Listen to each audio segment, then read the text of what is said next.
Okay, sit up in class now. Come on, boys. Here we go. Well, good evening, ladies and gentlemen. This is Ab Fab, a.k.a. Ab Fab, a.k.a. the slut.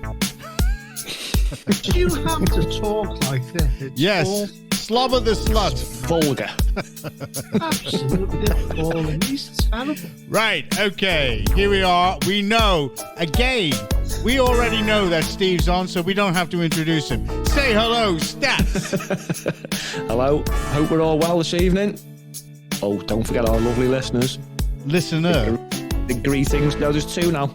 2. Oh, brilliant. Yeah, Brilliant. yeah. I've bribed someone else to listen. So. There you go. And to that lovely guy, the Gazelle, a.k.a. Trevor Nicholls, the man with the grace, the man with the articulation to make pauses wherever they should be and not be. Good evening, ladies and gentlemen. And there you go. One of my customers today, Jay, and she said, I can see why they call you the Gazelle. It's obvious, she said. And I'd like to let you know, I should say, that we've actually got 3 listens now because I bought one again last week. Oh, brilliant. All right. Is it that guy from Pakistan? Yeah, we're absolutely flying at the moment. Yeah. That guy in that call centre, the one that scams the old ladies over here. Mustafa, his name. That's it. Mustafa, yeah. Listen. Mustafa, listen. And he said, I'll tune in every week from now on from Bangladesh. So we're there, we've got him. And Steve is looking so... I don't know what I'm listening to here. Steve, we know that you're on. Just say hello, quickly. Well, I'm not going to just say hello. I'm going to say good evening to all our fabulous listeners out there, and you guys here as well, of course.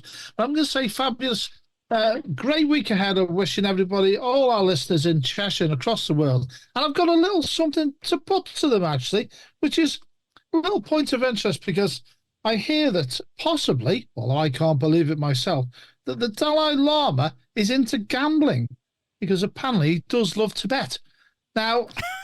Yeah, and also on at least he remembers the punchlines these days. Right at the beginning of the show. On a slightly more serious note, to be honest with you, I believe the inventor of spaghetti has passed away. So it's sad. Anyway, I'm wishing everybody a great week ahead. Waiting for the punchline then. New Year. We'll keep the Happy New Year bit going right through the year. It doesn't have to be just January the 1st. Why just be happy on January the 1st? That's boring.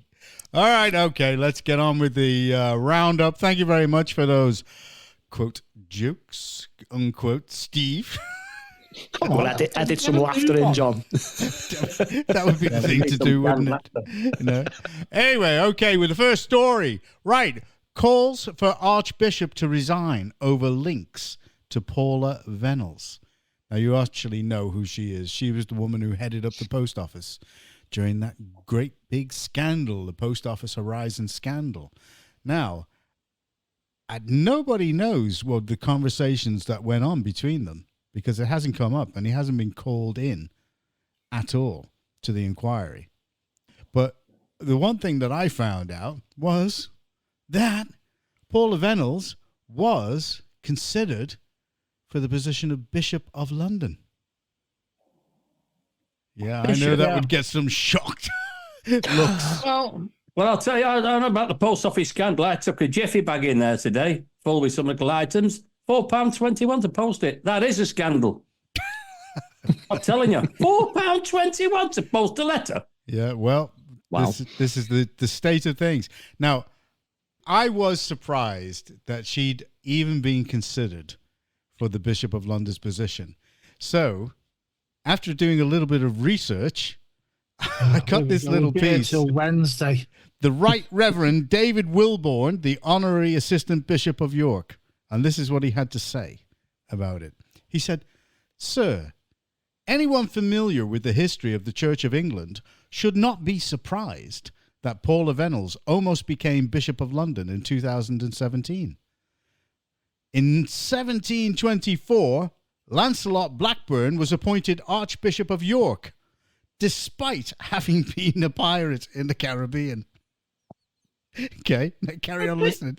He was a pirate in the Caribbean, but he was appointed Archbishop of York. Good gang. From 1732 until his death in office in 1743, no ordinations whatsoever took place. Performing a rare confirmation at St. Mary's in Nottingham, he was ejected by the vicar, who took exception to the bored archbishop attempting to light a pipe and down a pint during the service.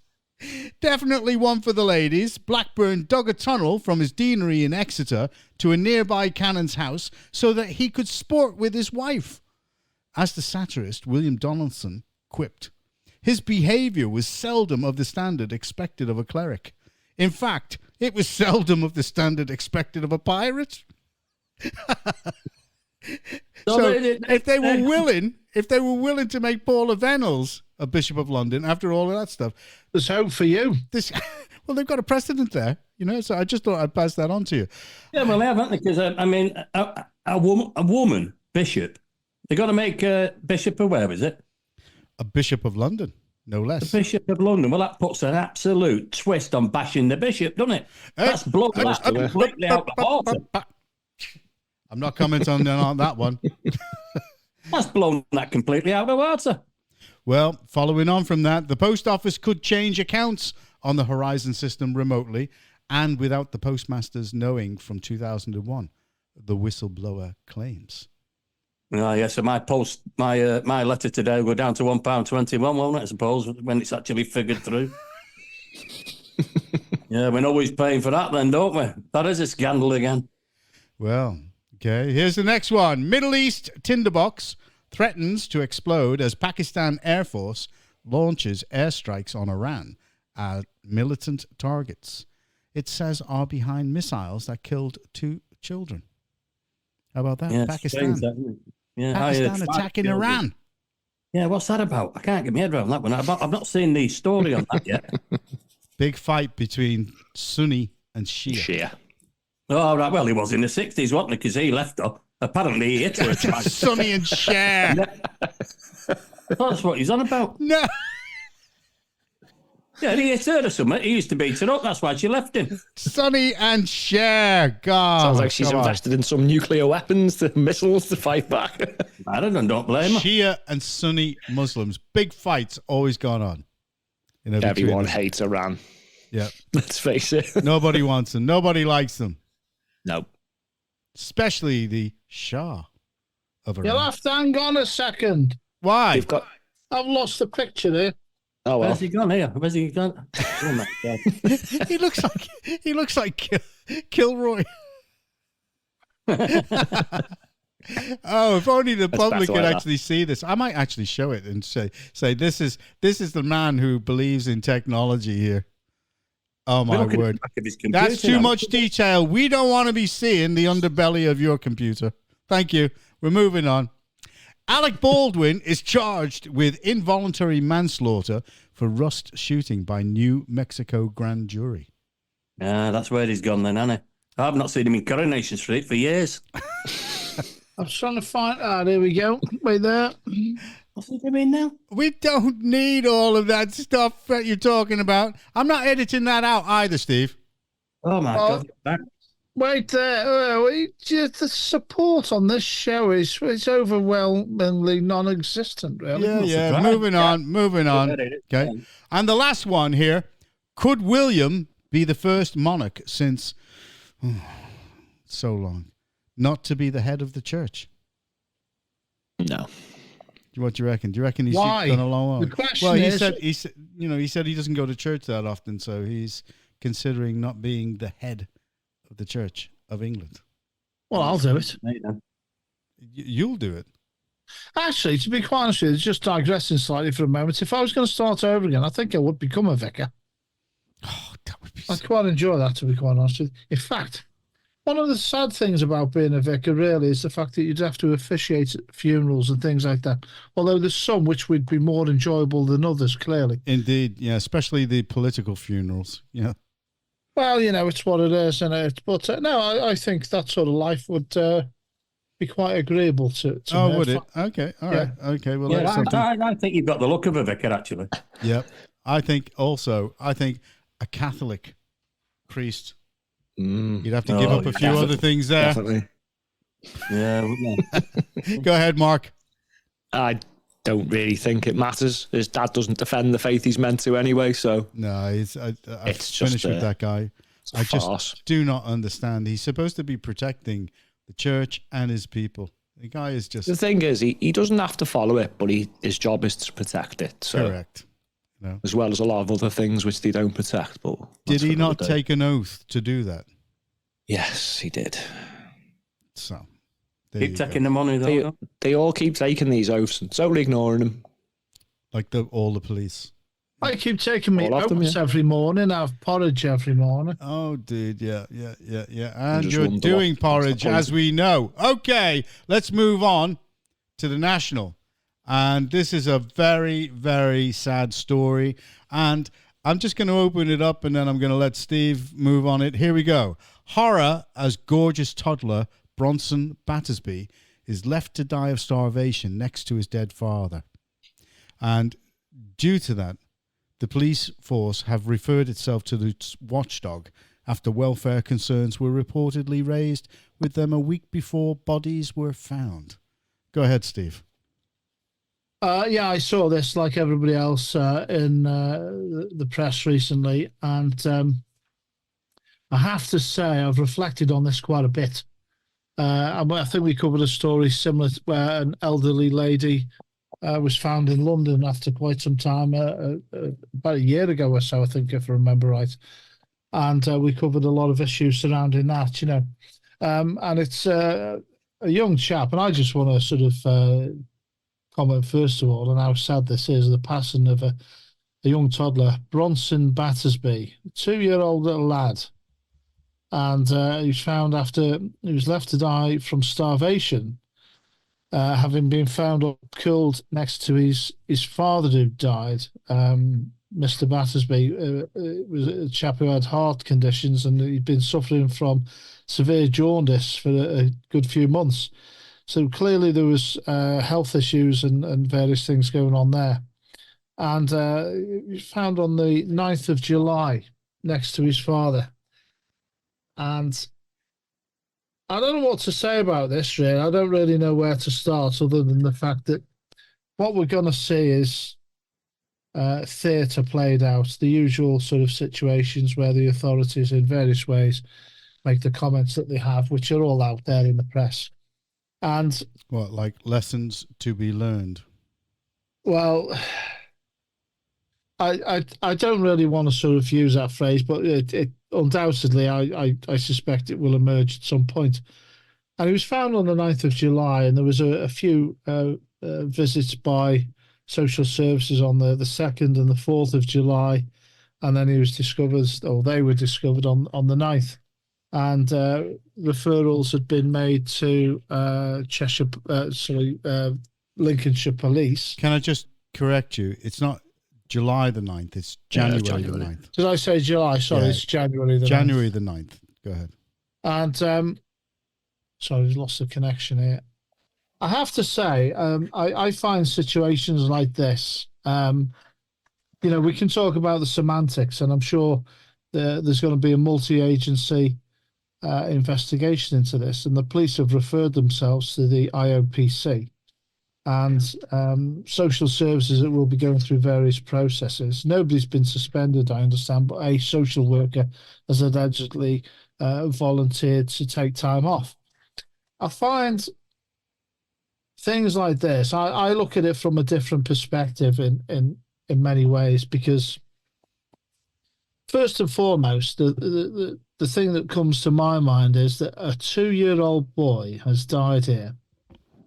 His father's died, and subsequently, as a result of many things which will come to light, I'm sure.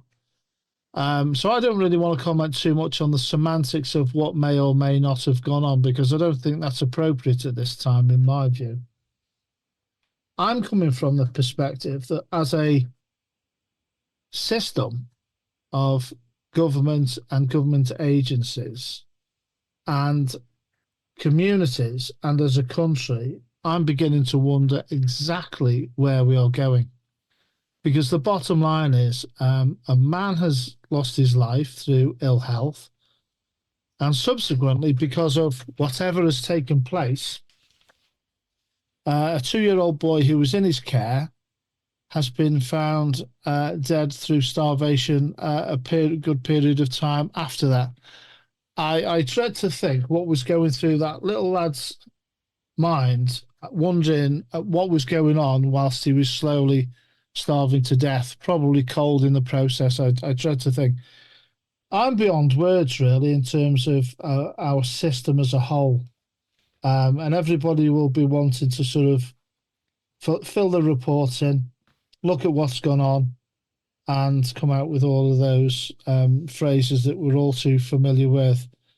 For me, this is a very sad indication of an entire country that is just falling to bits when we have situations like this in what is supposed to be a very dynamic economy, a very wealthy country, and in many ways we're supposed to be the epitome of Western life for which many nations supposedly look up to. Well, I wouldn't see this as an example of anything to look up to. So I don't really know what else to say other than I find it incredibly bewildering in a modern nation that we're now going backwards to this extent. Trevor, go ahead. We are going backwards. Totally agree with that, Steve. And again, I just want to echo what Steve said, but I just want to just pull Jonathan up first on they've reported themselves to the watchdog. Yep. Yeah, so watchdog. I mean, that sets an image, that, doesn't it? It's a watchdog that's got no teeth. They're basically, marking their own homework again. I don't see anything ever coming out of those anyway. I wouldn't say watchdog. I'd say more pussies. But I don't want to joke on this particular thing. I mean, it's a terrible tragedy. I mean, who do we blame? I mean, that's extremely difficult. There's so many different areas to cover here. And again, I will just echo what Steve said. I'm afraid this is just a sign of this sad country. Yeah. Go ahead, Mark. I can't say anymore. I'm shocked with it. Oh, I've got plenty to say. I mean, I know we don't know the full details yet, but I'm going to be honest. I'm actually amazed that the mother didn't have contact with her 2-year-old son for over a week, especially knowing that the father had health issues. It was Christmas and New Year. I don't know. The number one person, in my opinion, that should be looking after the child is its mother. Yeah. But we don't really know the details. So I just want to look at the bigger picture because this is where it could evolve. So currently we've got 1 in 6 children who are living in a home which their parents have their own vulnerabilities. So I've worked out that's approximately 2.1 million children. Now that's a lot of children that may or may not be at risk. The amount of children needing help and protection as a result of risks to their development or health in 2023 was 403,000. And you've got 51,000 children who were on protection plans. So I really think we need to take this seriously now and take this warning. What we need to work out is why so many kids are in need of care and how can we possibly prevent some of this from happening and how to better protect those who are vulnerable. We've got to make sure that we're not discussing this in 20 years' time again when it's been ignored and spirals out of control. So I've been looking into the children in social care and stuff. So hopefully we might have some answers on this.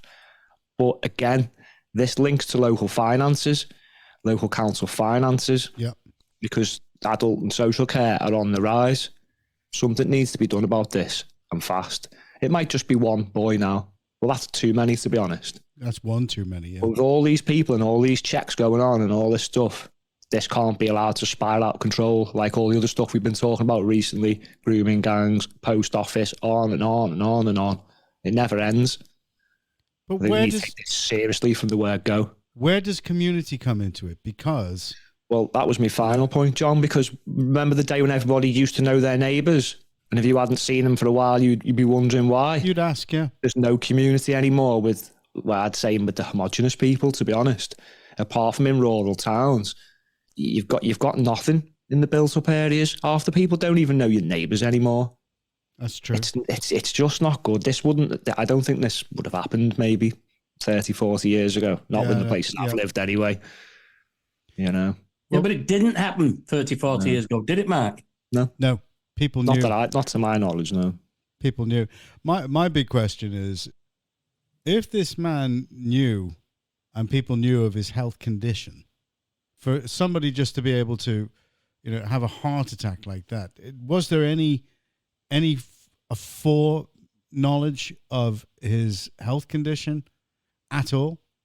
We don't know yet, do we, really, some of the details? Let me bring Steve in there. Go ahead, Steve.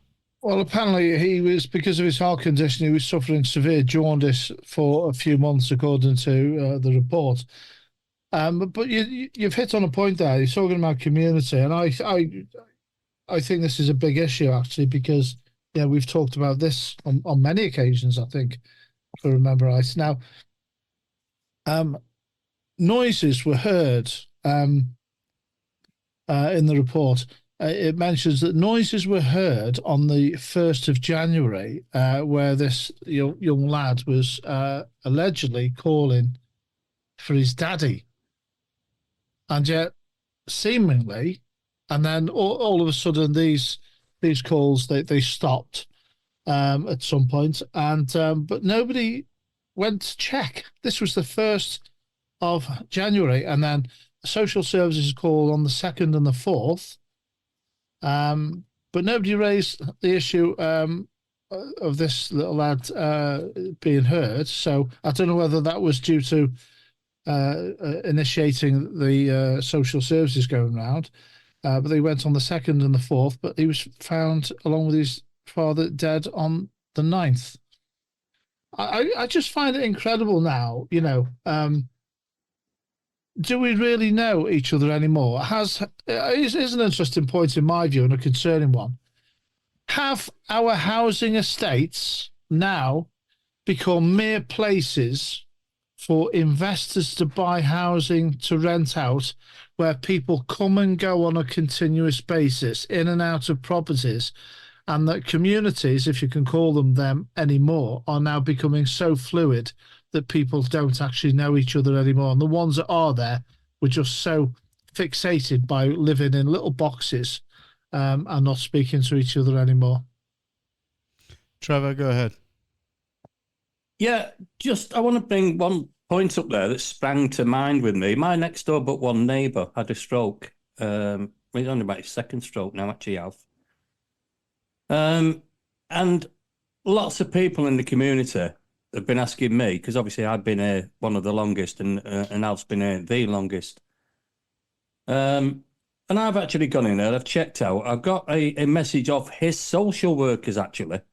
And I went in and I cleaned all his house for him, all his carpets for him before, because he wouldn't let him alone, because obviously it had to be cleaned up, etc. So there is still a community spirit out there, and I mean just. But I must say, I had around definitely 5, 6, 7 people continually asking me about Alf.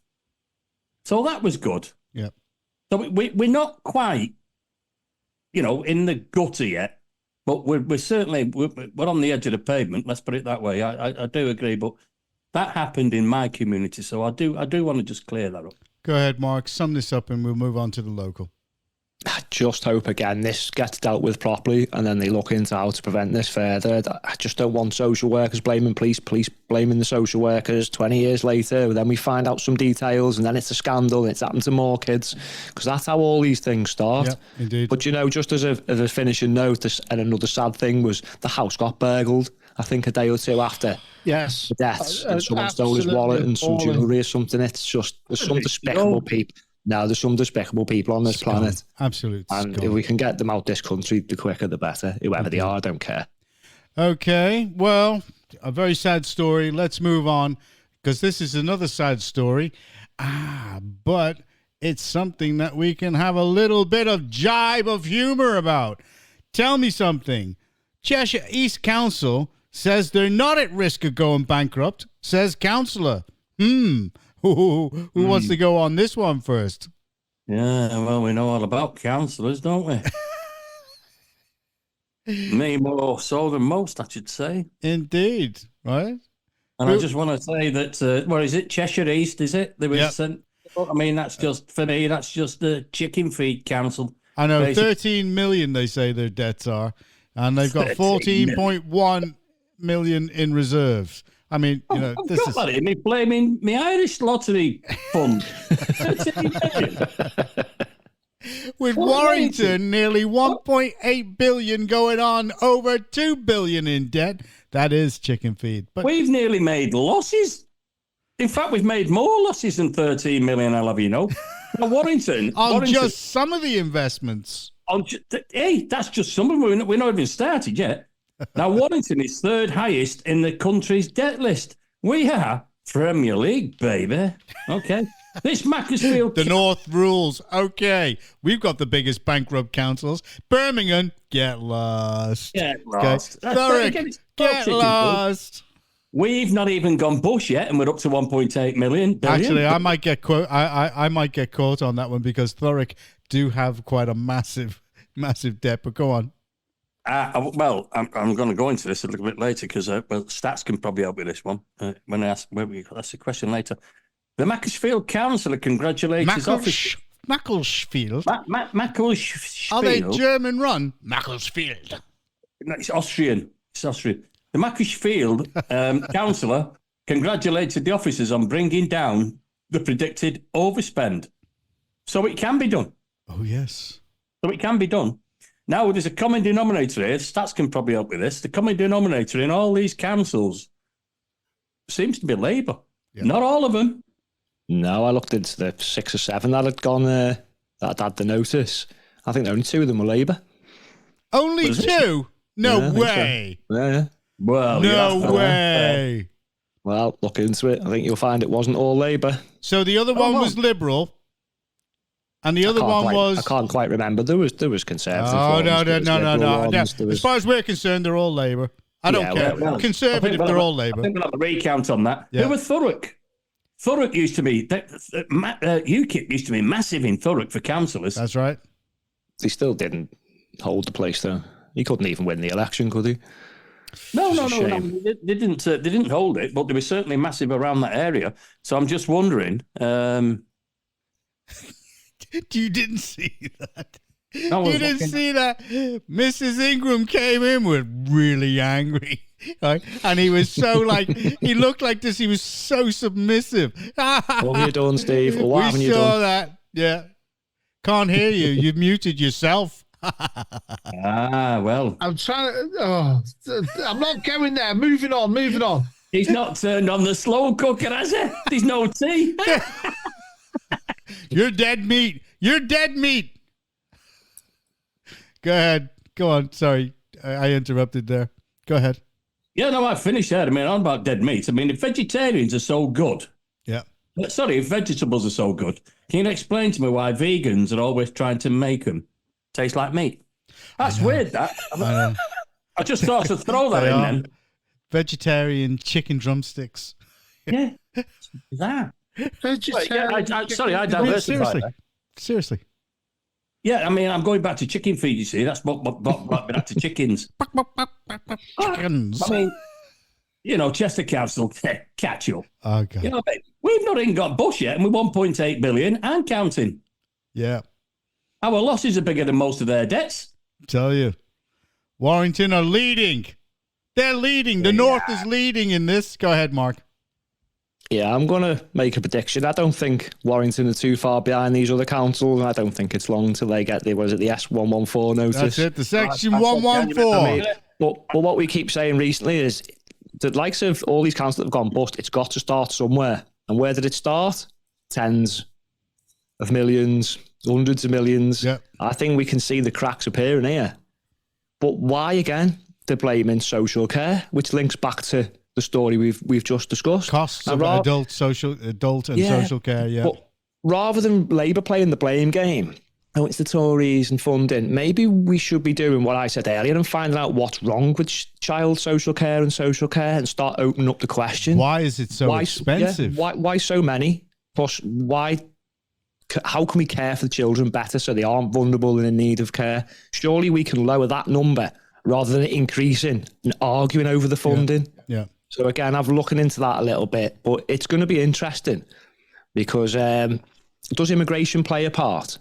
Because surely more people in the country got to, because leads to more children. If you feed in Rochdale and Telford and those other grooming gangs and those things, because those kids were all young. They were vulnerable. Well, this is what I've been looking into, and I don't think the politically correct types are going to like what I've found.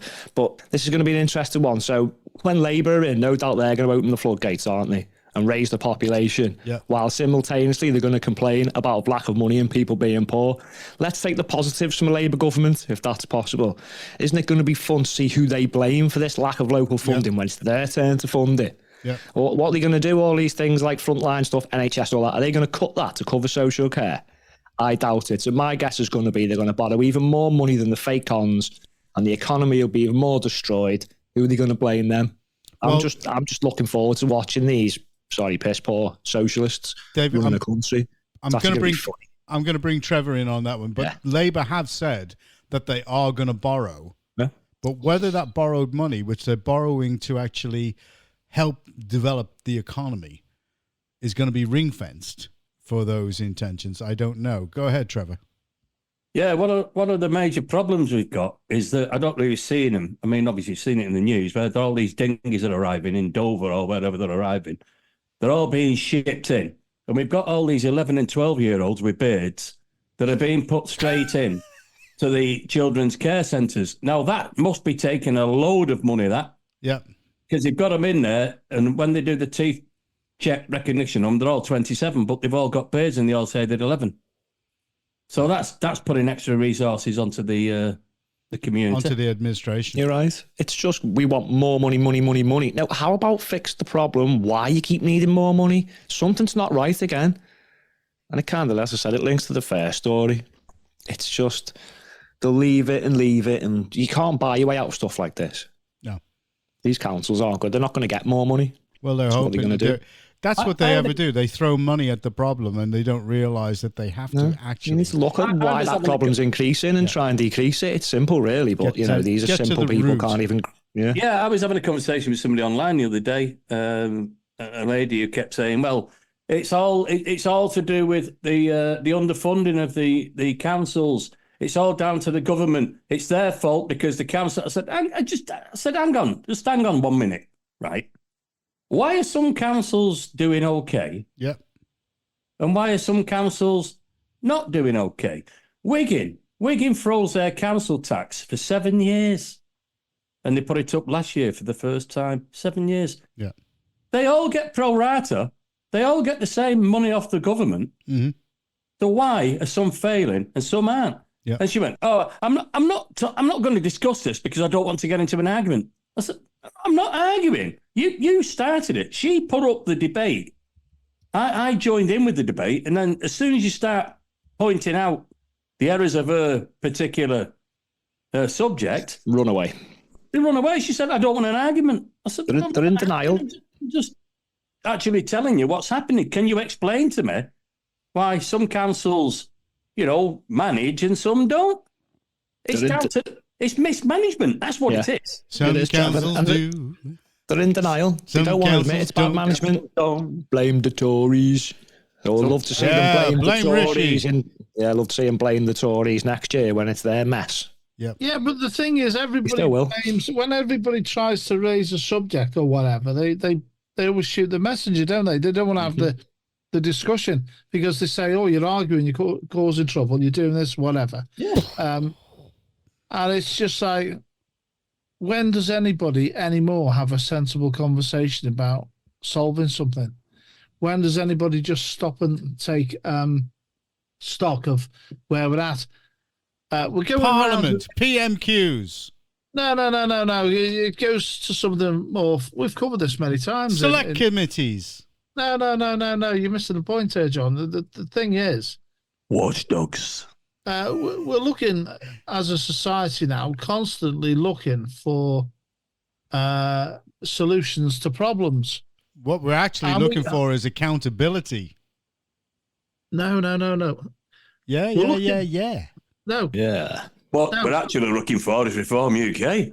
Someone with a brain. Some people with brains, maybe. That's what we're looking for. Perhaps Cowards. if everybody stopped and looked at why everything in every area of society now is a complete and utter mess, and everybody got back to, and dare I say that phrase, but I will, traditional values, because this country is, in my view, morally and ethically bankrupt.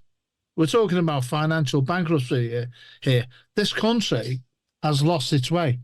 We were talking earlier on about who is going to be the head of the church.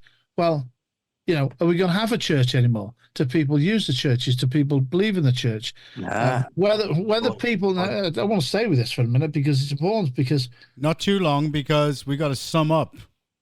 Yeah, well, we've got the next bishop of the mosque. That's what I want to know.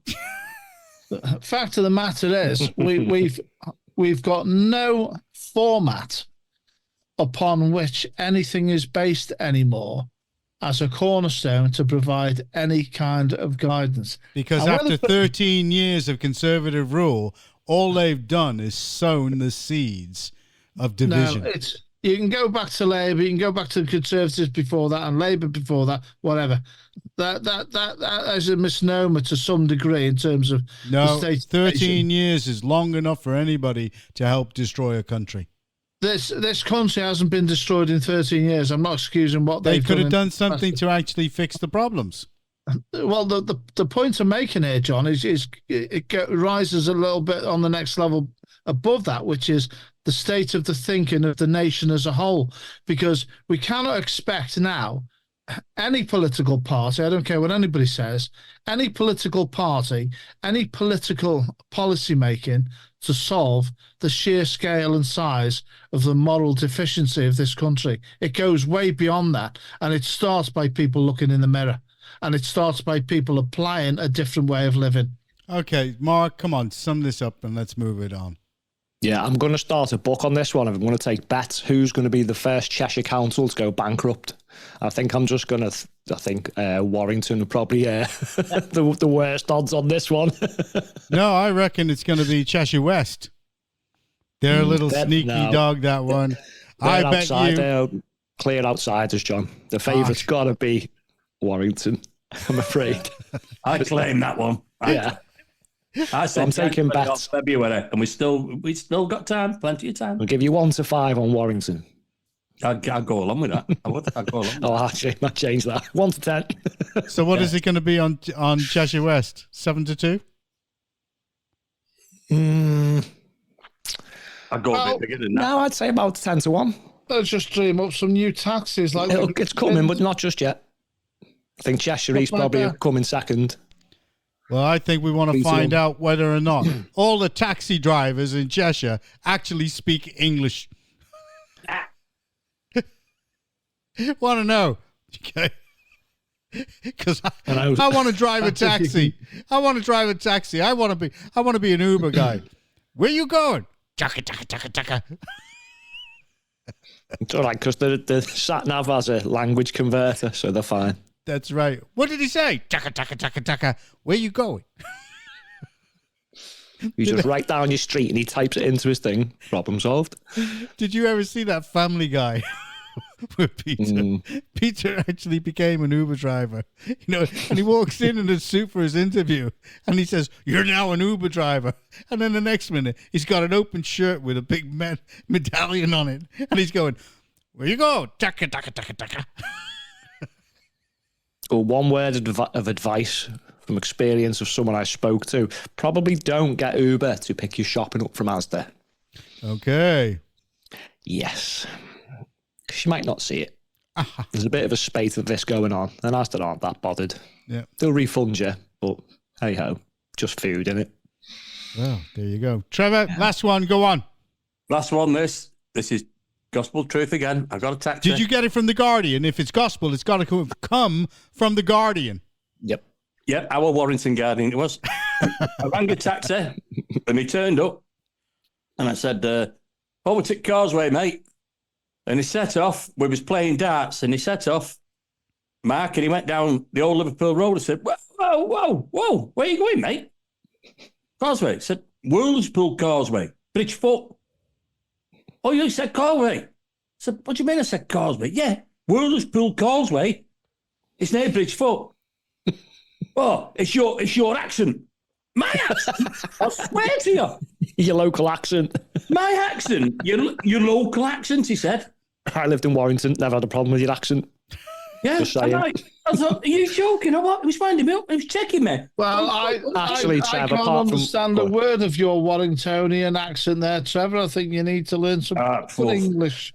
Actually, someone called me cock, and I was like, you what? I was on the bounce.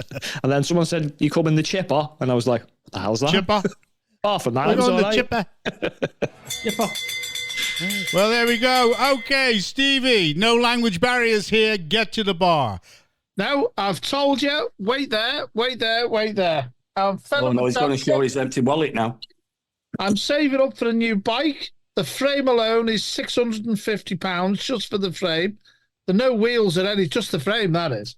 That right? I'm afraid to say you'll have to get your own drinks in because I'm building a very specific bike with very specific components. Does it mean that when you get on your bike? bike, you're going to carry on cycling away into the distance? Well, it'd be very nice to do that, actually, to be quite honest. I think the way that your missus looked at you before, she'd like you to ride off into the distance. Yeah, We saw her face. I tried to phone her up and just say, I've got a form here, which I filled the form in for one of the neighbours. I won't go into the details. You don't need to know that. What was it about, Steve? What was the form about, Yeah, it was Steve? a form about Steve. Tell us, Steve. Well, this is taking woman? up too Was it a much of the woman? time now. Was it a woman neighbour? Was it? Was it female? Look, I'm not getting the drinks in because I'm saving up for a bike. So you have to get your own drinks, and that's it. Okay. All right. Everybody except Steve to the Travs. Let's go. Let's go. Yeah, I'm baby. already there. All right. Any quotes, anything like that? Let's go with it. Come on. Shout out, shout downs. Let's move it on. Yes, I've got a shout down, actually, and then I've got something I'd like to say as well. No, you can't. Just get the shout down. We want to end the show. This is not going to be an hour. We got to get on with it. On your bike. Just stop talking for once and give your tonsils a rest. Oh, my word. Where you want to go? I'm trying to say something proper and nice here for once. Chop, chop. Next, say, go on, get a Whirlerspool word. Causeway, please. I read something. You ordered Domino's. Where you going? Galway? Come on, Steve. We want to get Come finished. on, waiting. Every time I talk, Elton up there, starts yakking away. Why aren't you naked? Stop. I'm trying to say something nice here. I read this, and this is by this chap his name I can't remember, but I've read a few things by him and seen some of these things online, actually. Very interesting chap. Talks a lot about your spiritual purpose. And he says this.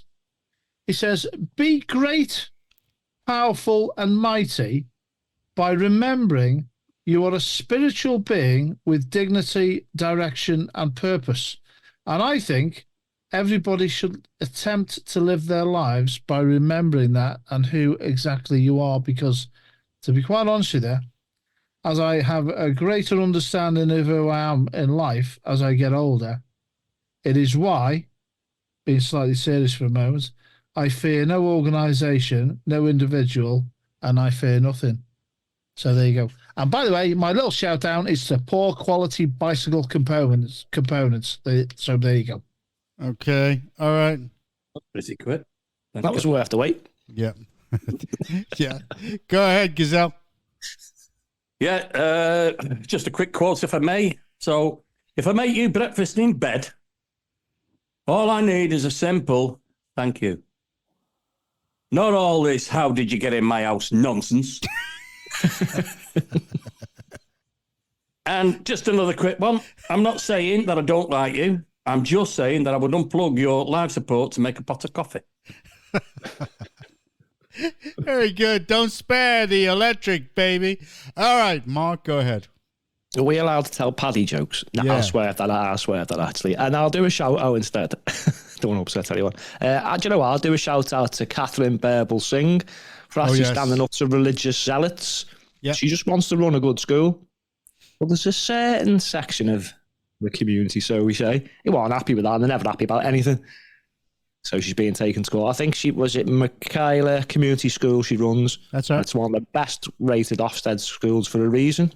Yeah. Because people don't go missing 3 times a day, 4 times a day. And they get down there, they learn. Yeah. She doesn't want anyone to pray. It's not a specific religion she's picking on. But there's always one that has to be the victim. Yeah, that's what I went wrong when I was at school, because every time I bunked off, I never found religion. If I'd have found a religion for an excuse for never being there, that'd have been brilliant. You found a packet of cigarettes and a smoke at the end of the field. Yeah, it just didn't do me any good at all. If I'd have been praying to the great Dalai Lama, or whatever his name is. Dalai Lama. That's him. I thought he was Lana. Lana? No, Lama. Dalai Lama. He's into gambling. He loves to bet. Oh, God. Is it what? Well, you can't tell the same joke twice. That's it. I'm not having any more of this. That's it. It's got to be a mute. Yeah, no, a mute. It's got to be a goodbye. All right, say goodbye, Steve, now, quickly. Bye. I will say goodbye in my own good time. I'll go last. No, you won't. Oh, my God. Okay, Gazelle, say goodbye. Straight. I'm having no more of this muting business. Oh, what? What are you going to do? You're going to, go off? I just won't come on here again. It just seems I've had enough of this stupid nonsense. I'm having none of it. You can get your act together. Sort yourself out. Tell you what, when he was out Viking, out and about and Viking and pillaging and all that lot, I bet there was a load of that mutiny on the bounties. Yeah, absolutely. Muted every time. Be a mutiny on the Cheshire Matters, HMS Cheshire Matters soon. Cheshire Matters. That's the one. I've got a boat. Wait, Steve. That'll go down well. Did someone nick your bike, Steve? Good night to all our listeners. I've got 4 bikes. I want another one. Excuse me. What's the matter now? Thank you. Time to say good night. We start putting in. Yeah. Well, you butt in on me all the time, so I'm just giving this somebody back. It's about time you stop. Thank you, landlord. That's it. Good night. Oh, he's off again. Hang on. Oh, he's gone. He's gone again. He's gone. I've just seen a rattle get thrown out of his pram. See that? All right, okay. Say good night, Mark. Good night. Well, I tell you what, that's a lesson learned. Don't leave your bike outside the shop in Blacon. Yeah. Well, don't leave your bike outside Steve's either. Absolutely brilliant. Do you want to say good night now, Trev? Now he's gone. Yeah, thank God for that. That's all I can say to get rid of Steve. Good night, everybody, and thank you for listening to this podcast again. Indeed. And I hope you enjoyed it. And there was a sad section in the middle, but let's hope we entertained you. I just want to say Steve's jokes made up for it. Yeah. Thank God, a Christian God. That's all over. Thank you. Alrighty. Well, that's it. Sack that Wellesby fella anyway. He's useless. Yeah. Useless. Anti-Christian. Well, bye-bye. Steve's going to be sitting there thinking, they're going to be missing me. Oh, no, we're really. not. Oh, no. Oh, no. I've got this little bottle. Look at that. Jamaican stout.